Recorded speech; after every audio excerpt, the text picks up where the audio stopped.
бүгін мына күн дағы жауып атқан жаңбыр басылып, елдің тілегі орындалсын дегенде Құдайымдағы бүгін күнді açып беріп, осы майрамды белгілеп өткөздік.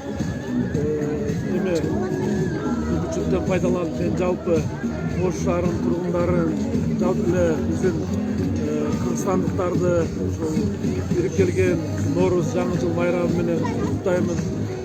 Биздин кыргыз мамлекетибизде дайыма жакшылыктар болсун.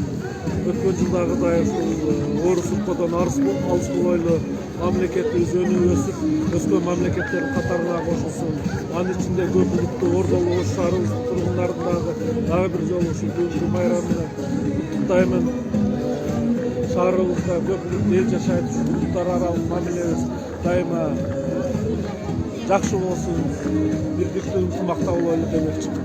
Деме бүгүн ушул кечеден бери бизде 6 аймак, 1 айлык өкмөтүбүз бар.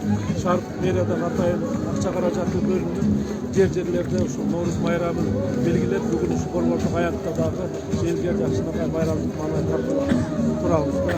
Бизде суроолор болушу мүмкүн, эмне үчүн башка шаарларда борбордо Норуз майрамын белгилебейт деп.